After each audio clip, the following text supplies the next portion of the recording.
1947 সাল ভারত উপমহাদেশের ইতিহাসে সবচেয়ে আবেগঘন, রক্তাঙ্কিত এবং বাক বদলকারী একটি বছর।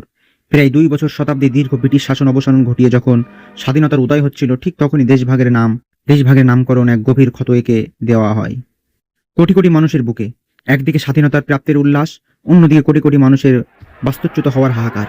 কিন্তু এই দেশভাগের পেছনে আসল রহস্যটা কি? এ কি কেবল রাজনৈতিক টেবিলের সমবোঝা, নাকি ক্ষমতার দ্বন্দ্বের শিকার হয়েছিল লক্ষ লক্ষ নিষ্পাপ প্রাণ? ভারতের স্বাধীনতার লড়াইয়ের দুইটি বিভিন্ন রাজনৈতিক দর্শন উঠে এসেছিল। এক, মহাত্মা গান্ধী চেয়েছিল এক অখণ্ড ভারত, যেখানে সব ধর্মের মানুষই একত্রে বসবাস করবে। অহিংসা ও সাম্প্রদায়িক বার্তা নিয়ে তিনি হেঁটেছিলেন সারা দেশ।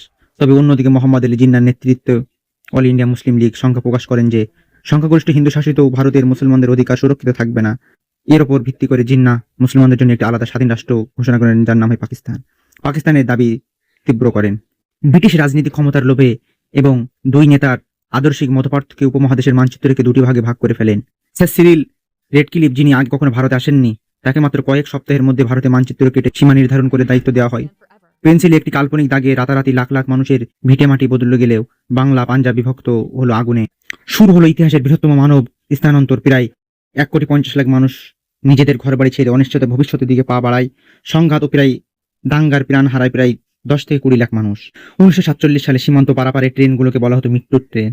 শত শত মানুষের জীবনের আশায় ট্রেনে চেপে বসলেও সীমান্ত পৌঁছানোর আগেই তাদের উপর নেমে আসতো নৃশংস আক্রমণ। নদীগুলো ভেসে যেত লাশে, বাতাস ভারী হয়ে উঠেছিল হারানো স্বজনদের কান্নায়।